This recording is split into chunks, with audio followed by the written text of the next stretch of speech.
Дала батыл. Даңқы елге тараған дала батырларының сайысы.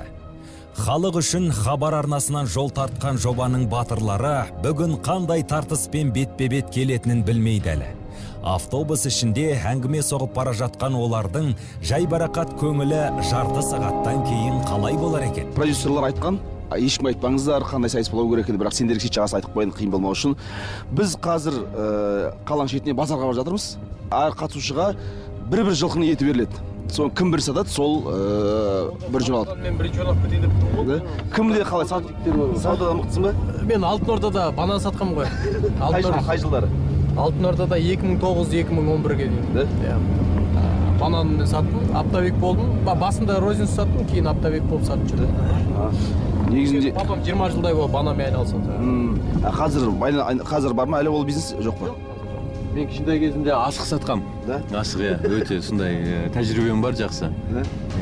Біздің жігіттердің бәрінде негізінде сатып алу жағынан былай айтқанда тәжірибе мол сияқты. Дәке өзінде? Бала кезде мектепте сағыз сатқам. Жартысын өзім шайнеп, жартысын қарызға беріп, сонымен саудадағы жолым сол бітті. Банкрот болдың ба? Ет сатуға қалайсың? Ет таңдай білесің бе бұлай? Аз-маз таңдаймын, бірақ енді саудаға онша-мұнша икем келе береді. Ақболат әзілдерін ақтарып, қалғаны маңайына топталып, күліп ойнап кетіп бара жатты. Ал қала сыртындағы жазықта оларды ерекше сайыс күтіп тұр. Егер досыңның жеңіске жеткеніне ашулансаң, демек сен ешкіммен дос болуға лайық емессің. Бұл формула бір жарыстарының 7 дүркін чемпионы, желмен жарысқан пилот Михаил Шумахердің сөзі. Бала кезінде-ақ Шумахердің шабытын ашып, шыңдарға жетелеген жылдамдықпен бүгін біздің жігіттер де жүріп өтеді. 3, 2, 1, кеттік! Ассалаумағалейкум, құрметті көрермен. Тәуелсіздігіміздің 30 жылдығына орай ұйымдастырылып отқан нағыз өнер жұлдыздар мен спорт жұлдыздарынан құралған команда бүгін бақ сынайды. Дала батылдың даңқты жігіттері картинг деп аталатын кәрі жасты талғамайтын сайыста бақ сынайды бүгін. Ағылшынның карт, яғни арба деген сөзінен бастау алатын бұл сайыс қазір әлемнің менмін деген елінің бәрінде бар. Ол үшін арнайы мини автомобиль карттарға арналған карта жолда дайын. Ұзындығы 1,5 метрден, биіктігі 50 метрден аспайтын карт көліктер айнадай асфальтта біздің жігіттерді алып жүреді. Бұл көлікпен сағатына 80 шақырымды бағындыруға болатынын айта кетейік. Мықтылық, ептілік, қайтпас қайсарлық пен жылдамдық. Барлығы бір жерде түйісетін бағдарлама Дала батылы. Бағдарламамыздың демеушісі Биохаят қара зере майы. Денсаулық, басты байлық. Биохаят қара зере майы. Клиникалық зерттеулерден өткен бірегей өнім. Иммунитетіңізді көтеріп, денсаулығыңызды нығайтады. Денсаулық қуаты Биохаят қара зере майы. Жігіттер тас түйін. Нұсқаушы бар білгенімен бөлісіп жатыр. Қауіпсіздік бәрінен маңызды себебі. Арман қоңыр аударылып, Тәуекел Мүслім талға соғылып жатса масқара емес пе? Әркім өзі талпынбақ. Басына бітер бақ үшін демей ме ақтан берді жырау. Талпыну үшін тартыстың шартын білу керек. Кім бірінші қатысып тұрса түсіндірейік, бұл жерде 1,5 километр картасы, 1,5 километр. Ең максимальный скорость 80 километрге алқыңыз болады. 80 километр. Үсті мына жерде қызыл бортиктар бар, ол жерден жабық тұр, значит, жолда. Ол жерден өтуге болмайды. Оған ұрылмайсыздар. Главное, асфальт жолдан шығып кетпеңдер, жігіттер. Бір-бірін ұрылмаңдар, ұрысаңдар, можете перевернуться. Главное, бір-бірімен. Здесь нельзя врезаться. Бір-бірін соғуға болмайды, аударылып кетуі мүмкін. Аударылып кетсеңдер, бізге қиын, бару керек, біз жүреміз ары бер. Уақыт. Мадияр әзілдеп жатқанмен шын мәнінде ауыр сайыс болады бүгін. Ереже мынау. Әр қатысушыға 10 минут уақыт беріледі. 10 минутта карт деп аталатын кішкентай көлікпен картада көрсетілген жолмен жүріп өтеді. 10 айналым жүрсең де, 1 айналым жүрсең де өз еркің. Жеңіс бірінші келген адамға емес. 10 минутта көлікті әрі жылдан басқарып, әрі жол ережесін бұзбай, әрі еш қайда соғылмай келгенге беріледі. Қысқасы, көлікті ақылмен әдемі жүргізудің үлгісі. Ұпай қалай есептеледі? Әрбір көлікте орнатылған өз спидометрі бар. Сенің жүрісің, тәртібің, жылдамдығың бәрі мына жердегі компьютерден шығып тұрады. Ақылды компьютер тек сен жүріп өткен жолдың ішіндегі ең жақсы өткен бір айналымды ғана тіркейді. Соңында командаластардың ұпайы қосылады. Шарт осы жігіттер. Босаң жүрген жігітті бел үстінде бөр алар дейді қазақ. Бүгін босаңсуға болмайды. Жігіттердің барлығы көлік айдап жүрген жігіттер негізінде. Бірақ бұл көлік бір қарағанда балалардың көлігіне ұқсайды, бірақ жылдамдығы балалардікі емес. Бұл жерде қауіпсіздікті өте сақтау керек. Нұсқаушылардың бағыт-бағдарын тыңдап алу керек. Жігіттер бірінші рет бұл трассаға шығайын деп тұрған жігіттер бар. Я, жігіттерде сұрақ көп. Шаршалаңда өз аяғымен қолына сенген спортшыда да, сахнада даусына сенген әншіде де, камераның алдында көркем адамға айналып шыға келетін актерда да сұрақ көп. Ол заңды. Себебі бұл жерде өзіңді басқармайсың, көлікті басқарасың, зуылдап келе жатқан көлікті. Негізі жігіттер жеңімпаз болуға, чемпион болуға асығып жатқан жоқ. Біздің жігіттердің келбеттеріне қарасақ, қазір ең бастысы көлікті жүргізуді ойлап жатыр. Қалай бағындырам бұл көлікті деген. Жол ережесі бар, нұсқаушының айтқан қаперлеріңе алыңдар дегені бар, соның бәрі миларына сыйдыра алмай тұр. Сонымен сайыс басталды, құрметті көрермен. Бәрі көлікке отырып жатыр. Өзара келісім бойынша картингтің жолына бірінші болып өнер жұлдыздары шығады. Арман Қоңыр алабұртып отыр. Асылхан Төлепов толқып, Тәуекел Мүсілім мазасызданып жатыр. Ал Ақболатқа бәрі бір сияқты. Серғазин болса селт еткен жүрегін ешкімге сездірмеуге тырысып отыр.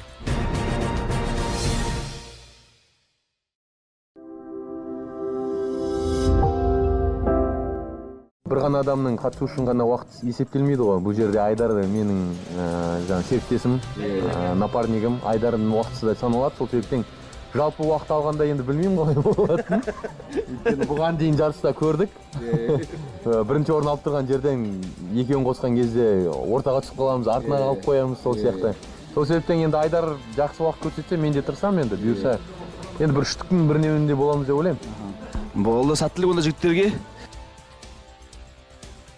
Өзің былай жылдамдық жақсы көресің бе? Жылдамдық негізінде мен көлік айдаған кезде өте спокойно айдаймын. Жаңағы және тез айдағандарды ұнатпаймын. Өткен сергек көп қой, Сергек бар, содан кейін бар, жол ережесі бар. Жоқ, өзім жалпы андай қауіпсіз жүргенді жақсы көремін да. Қауіпсіздікті сақтап деген сияқты. Бірақ бұл жерде енді барлық условия бар ғой, былай айтқан кезде басуға, тез жүруге деген сияқты. Машиналар да соған лайықты. Сол үшін енді тырысамыз. Басасың ғой? Басамыз ғой. Барынша газды до конца басамыз ғой, ары қарай көреміз енді не болады. Экстремалды жағынан өзім соған құмармын. Экстремалдыққа, секіруге, жүгіруге, қозғалыс бар нәрсеге. Болмыс сондай, бұл жоққа жалпы жаныма жақын болып тұрған. Олай болса сәттілік, біз саған сенеміз, білеміз, сен өнеріңді енді осы жерде онда көрсет. Сәттілік. 3, 2, 1. Гүрілдеген мотормен, тізілген қаздай қатармен қозғалды біздің жігіттер. Желмен жарысқандар деген тіркеске бүгін көздерің жетет, құрметті көрермен. Жеп жеңіл Дәурен Серғазин А дегеннен алдыға шықты да кетті.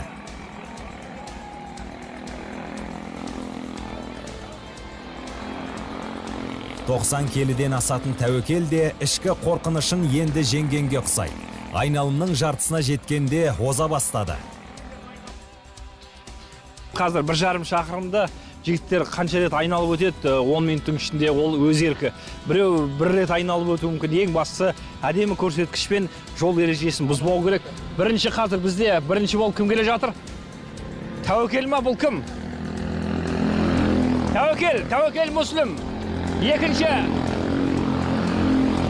Кім екен білмеді. Ең соңғысы маңызды. Арман Қоңыр қазір ең соңғы болып өтті. Бірінші шеңберді айналып өтті жігіттеріміз. Бағдарламамыздың демеуші GoSauda онлайн платформасы. Сату оңай, сатып алу ыңғайлы. GoSauda дарит 100 бесплатных объявлений пользователям. Подавай объявление с возможностью указывать ссылку на WhatsApp, Instagram и YouTube. GoSauda. и получай выгодные предложения от продавцов. Я тәуекел ең соңынан қозғалып еді, бір айналымның өзінде бірінші орынға шығып үлгерді. Өнер адамдарының бестігі сайысып жатыр. Өмірде дос болғанмен сайыста бірінші келуге әркімнің де дәмесі бар. Тіпті Ақболаттың өзі бірінші келуге талпынады бұл жолы. Ал әзірге құрметті көрермен, қазақ өнерінің батырлары мінген көліктің моторының мына керемет даусына құлақ түрейік.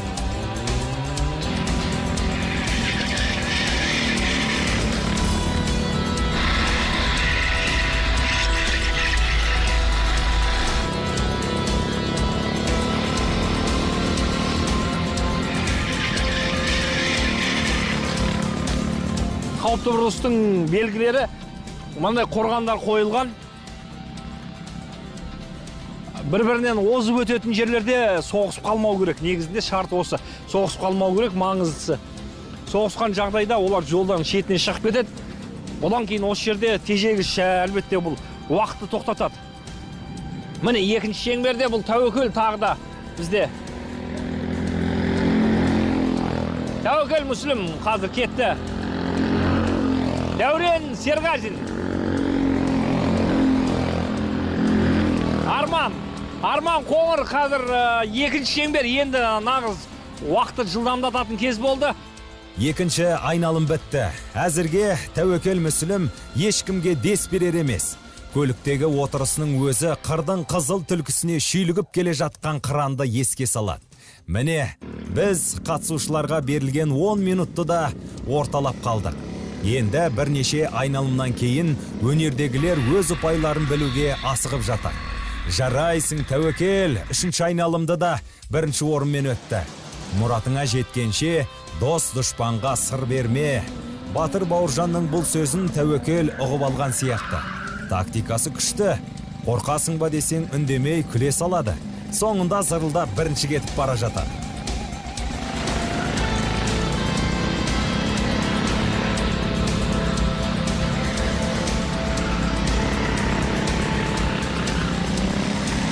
Бұрылыстарда өте сақ болу керек. Бұл жерде қатты жылдамдықпен келген кезде бұрылысқа кіре алмай қалуы мүмкін.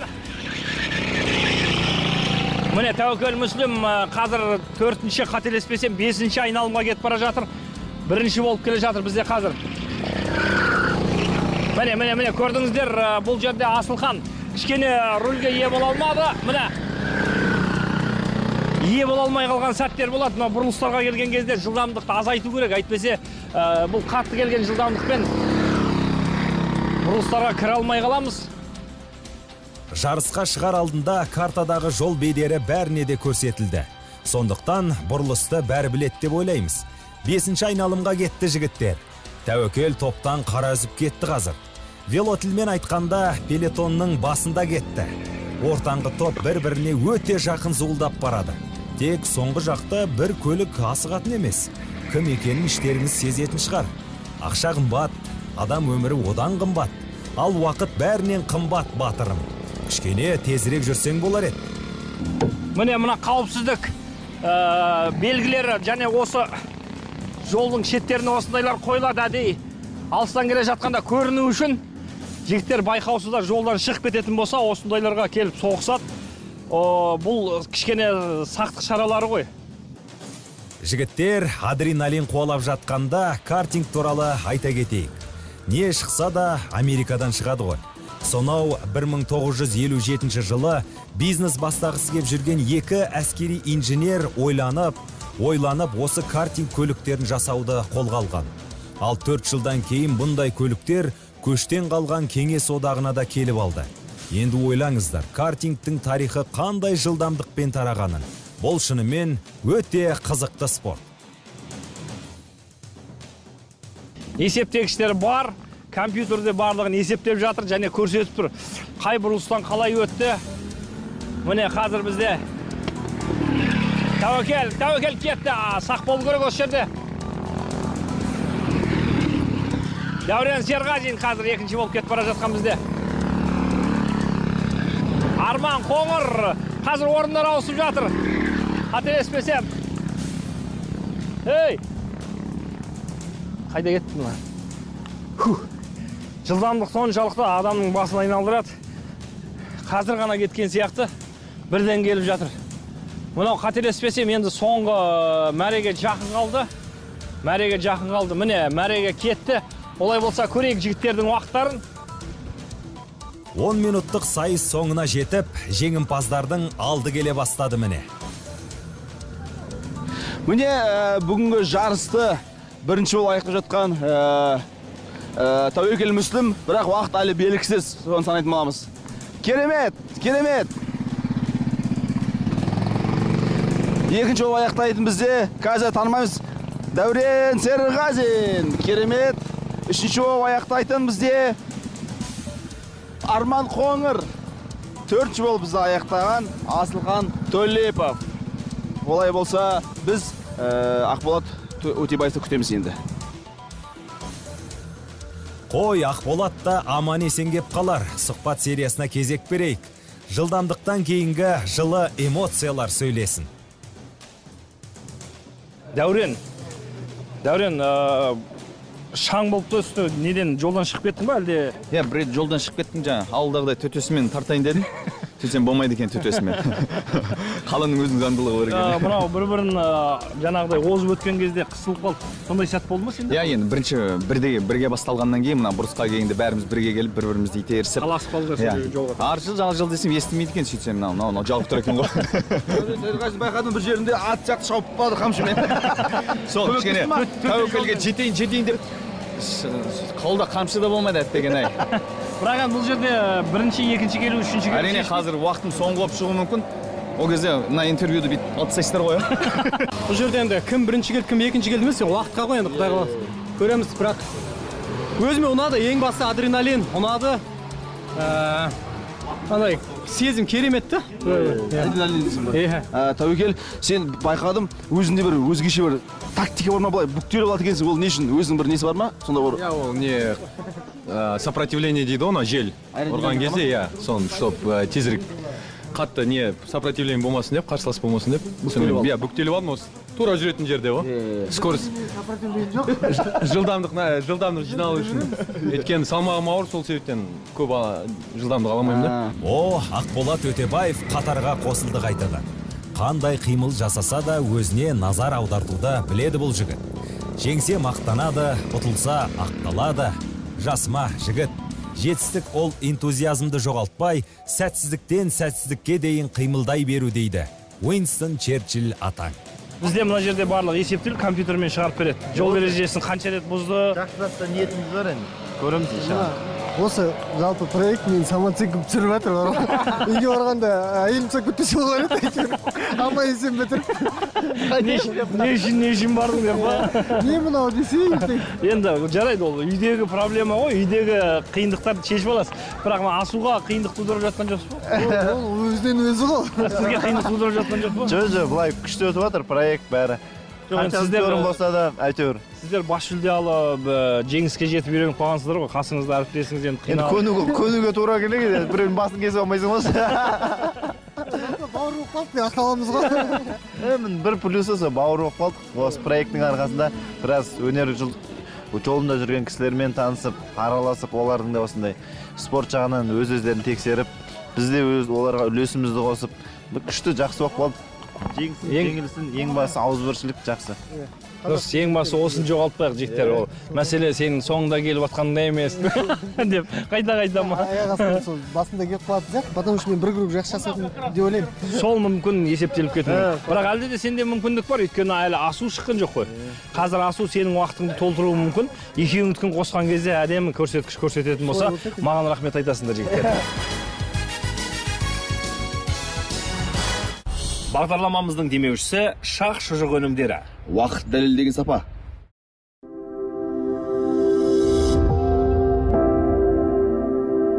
Качество, проверенное временем. Өнердің тымағын киіп, тонын жамылып жүргендер жапа тармағай өз нәтижелерін білуге асық дәне. Мына жансыз компьютер бәрін біліп тұр. Есептеп те қойған. Жолда көп ешкімнің тәртіп бұзбаған ескерсек, барлығы әдемі жүріп келген ескерсек, опайлар да қатар-қатармен мәреге келген сан бойынша берілетін шығар. Қалай болғанда да біз оның бәрін бүгінгі бағдарламаның соңында бірақ білетін боламыз. Ал әзірге өнер демалысқа кетіп, спорт алдыға шығады.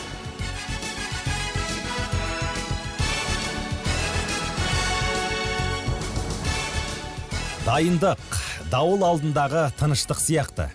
Барлығы үнсіз қорғаныш киімдерін киіп жатыр. Биіктіктен фобиясы бар ақжүректің жылдамдықтан алар еншісі қандай? Армандар да ой үстінде. Айдар зерттеушілігіне басып, өнер адамдары жарысқанда біраз нәрсені ойына түйіп алған болар. Не болса да ешкімге оңай соқпайды бүгінгі сайыс.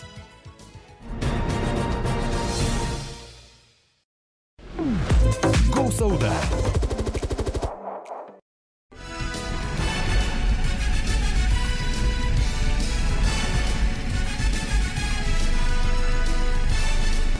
Олай болса, спортшылар дайын, бәрі сақадай сай, жанкүйерлер дайын, көрермендер дайын. Олай болса біз бастаймыз. Жігіттер дайындар ма? 3, 2, 1. Басталды жарыс осылай.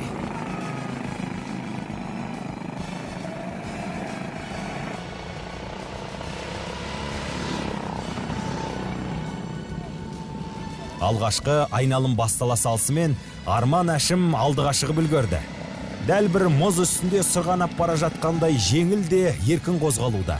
Кімнің кім екенін бірнеше айналымнан кейін айта жатармыз. Әзірге сәттілік бәріне. Мадияр да бір көлікке мінді міне. Жарыспаса да жандарында жүріп көрейін деген шығар. Құрметті көрермендер, біздер кеттік қазір міне жарысқа жігіттердің барлығы дайын, біз де дайынбыз. Мелхан, сәттілік деп қой жігіттерге. 1,5 шақырым бұл жердің ұзақтылығы. Міне кетті Арман Әшім, Айдар Шарбаев.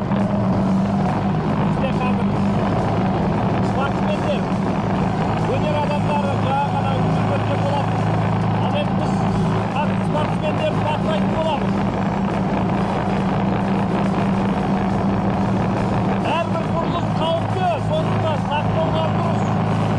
Алдыңғы шептегі талас қызық болып жатыр. Арман Әшімнің соңынан Асу Алмабаевтың көлігі қалар емес. Өмірдегі достардың арасындағы өзгеше сайыс деген осы. Екеуде қызыққа кіріп алған сияқты. Айдар Шәрібаев та картингте кеткен есесі бардай жүргізіп жүр. Тек бұрылыстарда аздап кібіртіктеп жатыр. Оңай емес жігіттер. Аударылып қалу қаупі бар. Арман Оспанов пен Ақжүрек Таңатаров асығатын емес. Жастарды алдыға жіберіп қойып, артынан бақылайтын ағалар сияқты екеуі. Мүмкін соңғы айналымдарда қуып жететін шығар. Сонымен спортшылар бірінші болып келе жатқан. Қазір көреміз кім. Арман Әшім бірінші Оспанов, Ақжүрек Таңатаров. Бірақ бұл әлі белгісіз кімнің қай орында келе жатқаны. Тек қана уақытқа байланысты. Қазір шаңдап келе жатқан Ақжүрек Таңатаров қазір жолында келе жатыр. Бірақ алдағы жігіттер әлі келе жатыр кімдерге. Ақжүрек өзінің айтуынша ең басты қатысқан болып келеді.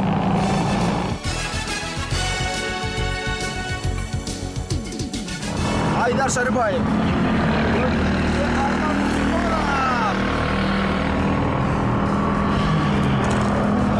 Және 5 жол келе жатқан біздің Ақжүрек Таңатаров. Ал 6-шы оператор менен Мадияр мырза. Мадияр бас! Желкесіне операторын мінгізіп алған Мадияр да жарысқан болып жатыр әйтеуір. Сонымен жігіттер 5-ші айналымға басты. Алдыда әлі Арман мен Асу. Екеуі үзеңгі қағыстырып кетіп барады. Мынау өте қауіпті болу мүмкін жігіттер. Айтып ауыз жиғанша соғылды екеуі әне. Құдай сақтады бірақ. Нағыз жолға талас болып жатыр екеуінің арасында. Әй мына екеуі бірінші мен екіншіні ешкімге бермейді ал. Бізде әлі бірінші орынды бермей келе жатқан Арман Әшімнің артынан ілесіп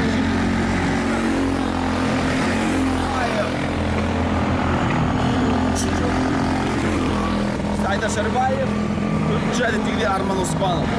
Я, картингтің бір ерекшелігі бар. Тактикаң дұрыс болса, суырылып алға кетесің. Арман Ашимнің бірінші орынды ешкімге бермейтіні анық сияқты. Асу осы бетінен таймай Арманды қуалай берсе екінші келеді. Айдар, Арман, Ақжүрек үшеуінің арасында тартыс болуы мүмкін. Бірақ үшеуінде де жарысқа дейін дайындап шыққан ешқандай стратегиялық талпыныстар байқалмайды. Бұл жерде шеберлікпен қатар қолық та керек, жігіттер. Футболда алаңды көре білу дейтін термин бар. Ал сіздерге жолды көре білу керек. Міне, бізде қазір бұл жол сыртта шығып кеткен асу алмаба. Соңғы айналып.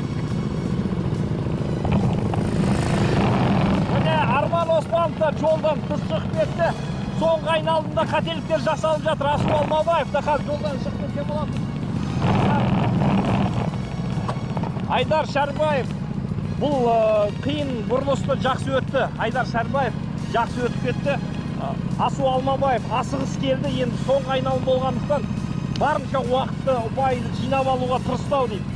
Қазір бізде енді біраз уақыттардан кейін кішкене осы жерде күте тұрамыз. Бір шама қанша күтетінін білмейміз, бірақ Ақжүрек таңға тарып келу керек. Дала батыл бағдарламасының бас демеушісі Йокохама бренді.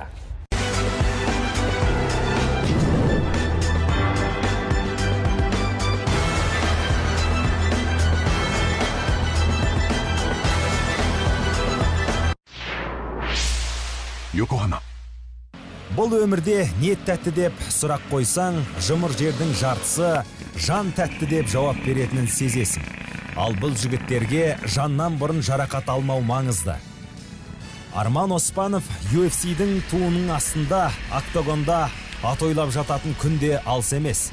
Арман Ашимнің де, Асу Алмабаевтың да ең беделді жекпе-жек ұйымымен келісіп, шартқа отыру тек уақыттың шаруасы. Бұл жерде еркіндік тек Ақжүректе ғана. Олимпиадасын өткізіп, алатын медалін алып алды. Несіне асығат? Я, міне, біздің пилоттардың алды мәреге келе бастады. Көңілдері көтеріңкі, енді компьютердің шешімін күтеміз. Спидометрдің сиқыры сандарды сөйлетеді біраздан соң. Себебі бүгінгі сайыстың төрешісі де сол. Әзірге бүгінгі тартыс туралы қатысушылардың не ойлайтынын білейік. Мына басқа киетін тазалыққа ғой енді. Енді қатысушыларды білмеймін, бірақ жектердің артынан қуып жете алмадық, шаңдатып шаңға орап кетті. Шаңына тұншықтық, жолда жете алмадық, қызықтық. Бірақ білмеймін, су тер болдық. Ал енді жектердің сезімін көрейік. Біздікі енді мүлдем бөлек болды. Жектердің артынан қуып жүру бізге оңайға соққан жоқ. Енді бірінші болып келген бізде Арман Ашим. Сендердің арттарынан қуып жүреміз деп біз бар ғой. Кәдімгі шаңдарынан қақалдық сендердің.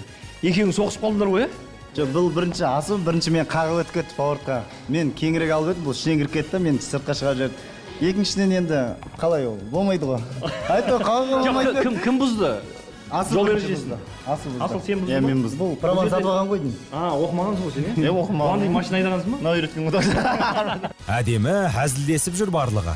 Жалпы осы дала батыл жобасы басталғалы, барлығы тонның ішкі бауындай біте байласып, ағалы бауыр боп ынтымақтасып жатыр. Бұл сірә ең басты жетістік болар. Сондықтан құрметті көрермен, қатты сынай көрмеңіз. Себебі біздің өмірді бояусыз өз портретімен беріп жатқан бағдарлама бұл. Бізде енді бірінші болып Арман Ашим, одан кейін екінші Асу Алмабаев, үшінші Айдар Шарбаев қой деймін. Төртінші Арман Оспанов. Бесінші күн. Ақжүрек таңатарып келді ме, келген жоқ қой жалпы? Білмеймін, көрмедім. Оқыс жаяу келатыр жақсы жылда. Жоқ, негізінде енді бірінші, екінші деп бұл жерде келгенімен бағасы нақты төрешілер қарайды қазір компьютердан, әрине. Қарадыңыздар ғой, Қазір мен подгруппамда мен бірінші тұрмын. 11-де 201 доли секунд. Секундтар, қазір енді сіздің қасыңызда командаласыңыздың екеуін қосқан кезде шығады ғой. Арман Қоңырдың уақыты бар, сіздің уақытыңыз бар. Екеуін қосып одан қорытынды нақты уақыт шығады. Әрине. Алла бұйыртса алтын ба деп тұрмыз енді. Иә, бәріміз де солай ойлап тұрмыз. Ана жерде өзің жарысқан кезде бәрі ойлап тұрады екенсің, алтын менікі шығар деп. Қатысқандардың бәрі мен алтын шығармын деп тұрады. Біз алдынан аламыз или артынан аламыз алтынды ше? Бәрібір алтын дейсің ғой. Негізгі алтын. Бірақ қай жақтан алатынымызды білмейміз алтын. Дұрыс. Дұрыс, алтын бірақ келеді негізінде. Бірақ қай жақтан келеді, оны қазір көреміз. Енді Ақболат, асу жаман емес енді. Сенің жоғалтқан уақыттарыңды асу толтырды ғой дейді. Бағдарлама біткеннен кейін асуға моральный ущерб төлейін деп жатыр. Асудың уайымы үшін ба? Нервісін көтерген үшін. Жүйке жүйесін құртқаның үшін ба? Соның бәріне тиынмен төлеп шығу керек болып тұрған. Менікі ұят болды енді. Ақболат айналасындағының бәрінен ұялып жүр. Жан батуда садақтан, көкпарда жылқыдан, мына сайыста көліктен ұялып бітті. Ең бастысы асудың алдындағы ұяты қиындау болып тұр. Ештеңе етпейді Ақболат, себебі ол спортшы, ал сен емессің. Айырмасы жер мен көк. Ал жігіттердің біразы тамақтануға көшті. Биохаят қара зеремайы. Жоғары стандартты табиғи өнім. Бірінші болып келуге не кедергі болды Айдар? Біріншіден кедергі жел болды. Сосын көз тиді ғой маған жаңа, мен бір рет айланып кеттім да жаңа. Маған не суық тиеді, не көз тиеді, екеуін көреді сөйді. Жақта екеуі де бірге болған сияқты мен басып келатқам нормально. Газ до конца тіреп тастаған соң ғой дейді. Одан кейін жер дегенде айналдым десе. Жер дегенде плотно айналдым. Біз енді таудың баласымыз ғой. Тауда жүреміз, охотада жүреміз дейді, андай жар тастаған андай жиппен, таспен бүйтіп жүрген ұнайды да. Мына яғында кішкентайларында екен да енді. Бір тегіс жолда жүр. Иә, городской болады да. Осылай құтылып кеткен дұрыс болып тұр десе. Баланың ойыны ғой, мен жарысқа ұялдым шын айтсам. Баланың ойыннан дән алмайтындар ғой. Үшінші орын. Баланың ойыны болғаннан кейін үшінші орын алды. Не керек ол? Дұрыс, бірақ десе де баланың ойыны әдем ойнап. Бар ғой, бәрі ұтылып отса да до конца ойнайды. Мадияр алдыңғы орындардан үміті бар Айдармен әңгіме құрып тұрғанда, артқы фонда Ақжүрек мырза алысқа қарап ойланып тұрды. Қара шайын сораптап, кептелісі жоқ картингтің жолын қалай өткен саралап тұрған болар. Әйтеуір соңынан келген Ақжүрекке сұрақ қоюға жүрексінді ме, Мадияр Арман Оспановқа қарай өтіп кетті. Арманның да өкпесі бар сияқты аздап. Қанғалақтаған Мадияр Арланның апанына өзі бара жатыр ма? Жолдан шығып кеткен сен ғой, оператор сіздер ма? Иә. Не жолға межет едесіздер? Мен наоборот шетке тұрдық біз. Сіздерді қақпа үшін айланып сыртқа шығып кеттім. Мынау жарақат болмасын деп. Содан кейін настроением түсті ғой. Жоқ, біз әдейі сол сіздерге кедергі жасамаймын деп жолдан шығып кеттік. Топырлап отқан додода адамдар шетте тұра ма бет қарап? Қақып кетуі мүмкін ғой. Жоқ, жақсы келе жаттыңыз негізі. Соңғы оператор соқпау үшін айла бір жүрем деп ойлаған едік қой мен. Айландар лақтырып жетті шет жаққа. Енді не ғой? Бірақ беске енді отырмаймын дегенсің ба, ешінші нөмірге. Нөмірден ғой? Жоқ енді, оны өзі шапсаңыз ғой. Сенің өзіңнің ойлау қабілетіңіз, жылдамдықты уақытылы басып, уақытылы азайту, сондай нәрселер ғой негізі. Сайыс бітті, төрелігін күтеміз. Жігіттер сәл тынығып алсын. Жалпы картингті екі түрге бөлуге болады. Спорттық және әуесқой. Спорттық картинг кәсіби түрде мойындалған шабандоздармен жыл сайын әлемнің әр түкпірінде өте береді. Ал әуесқой түрі осылай аяқ асты өткізіліп жатады. Екі түрі де қызық, екеуі де салауатты өмір үшін бастысы. Мына ғасырда картинг жақсы ойын-сауық және белсенді демалыс түрі. Ендеше біздің қатысушылар да демалып жатыр негізі. Міне, мына бұрышта Дала батыл жобасының продюсері бар, режиссері бар, үйлестірушілері бар, барлығы ұпай санап жатыр. Кімнің жеңгенін қазір осылар ғана біледі. Екі команда сайысты. Сондықтан өнер мен спорттың жетістіктерін қосып санайды. Кім сонымен бірінші орынға лайық деп ойлайсыздар, құрметті көрермен?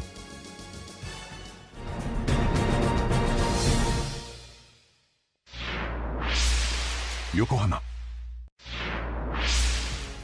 Марапаттау алаңы, мықтылар сапқа тұрды. Сонымен құрметті көрермендер, бүгінгі сайысымызды қорытындылаймыз. Жігіттердің барлығы бабында. Бүгін қатты шаршаған жоқ, өйткені бүгінгі сайысымыз былайша айтқанда жаттығудың да керегі жоқ, қатты спорттық шеберлері көрсеткен жоқ. Жай ғана автокөлік меңгеру жағын тексердік. Демалды десек болады. Демалып отырып жеңіліп қалғандар да бар, иә? Демалып отырып алтын алғандар да бар. Демалып отырып алтын алғандар да бар. Бүгінгі қатысушылардың көрсеткіштері: электронды есептегіш құрылғы тіркеген үздік айналымның қорытындысы. Ақболат Өтебаев және Асу Алмабаев тобының тапсырма орындау уақыты 2 минут 24 секунд. Арман Ашым және Арман Қоңыр тобының тапсырма орындау уақыты 2 минут 23 секунд. Арман Оспанов және Дәурен Серғазин тобының тапсырма орындау уақыты 2 минут 26 секунд. Айдар Шәрібаев және Тәуекел Мүсілім тобының тапсырма орындау уақыты 2 минут 23 секунд. Асылхан Төлепов және Ақжүрек Таңатаров тобының тапсырма орындау уақыты 2 минут 29 секунд. Ұпай сандарын есептей келе, бүгінгі жеңімпаз топ анықталды. Олай болса 5-ші орында бізде 5-ші орында Асылхан Төлепов және Ақжүрек Таңатаров. Бүгін сайысты 4-ші орынменен аяқтаған ол Арман Оспанов және Дәурен Серғазин. Асылхан мен Ақжүректің соңынан келгені түсінікті бұл жолы. Екеуінде де жеңіске деген жалым болмады ма қалай? Ал Арман мен Дәурен барынша тырысып көрді. Бірақ кезең сайын бірінші келе беруді ешкімнің маңдайына жазбаған. Бұл жоба сонысымен қызық. Енді 3-ші орын қола медальға ие болған Ақболат Өтебаев және Асу Алмабаев. 3-ші орын қола медаль.